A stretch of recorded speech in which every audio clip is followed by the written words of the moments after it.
Ai este? Niin. Eikö? No on, joo, mä sanoinkin tuossa kanssa, että ai toi pieni, oi.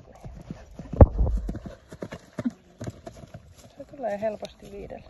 Joo, tosi helposti. Juu. Ja näiden menikö 5 tuolla? Meniks varmaan 4. 28 metriä on suurin piirtein etäys. Ne 6. Joo, ihan hyvä.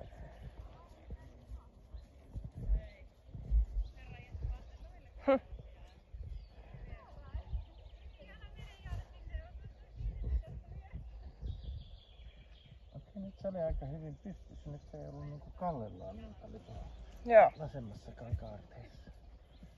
Tuossa täytyy vähän saada takaisin. Yes. Täältä oikealta tulee niin paljon paremmin. Kaara päästelee vähän isompia pusseja pois.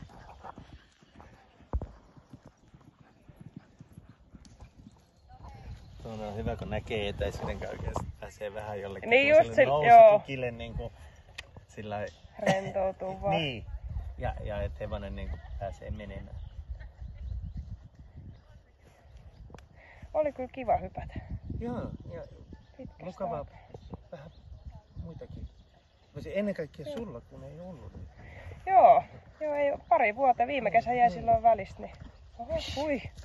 Kesko hyppää. Noi alas Se ei ole laskeutuminen. Joo. Mitäs hauta? Ei sillä ei. Se vaan, Ossi vaan menee. Joo. Täällä pitää ruveta menemään. Niin. Ei näitä hevosia kuitenkaan joka päivä, jotka hyppää niin. Kaiken ja vielä, kyllä. Joo.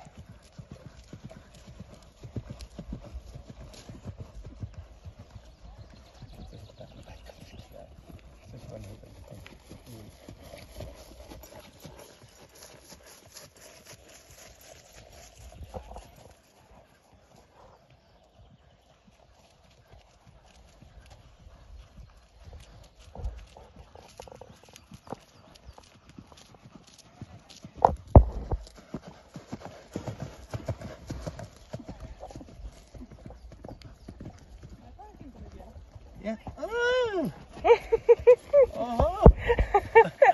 Se oli lähellä, ettei saatu saada alas. Mä en tajunnut tota tukkiakaan. Joo, se jäi ton takia. Joo. Ei se ollut niin oleellista. Joo. Muuten se rata on hyvä muistaa. Kyllä.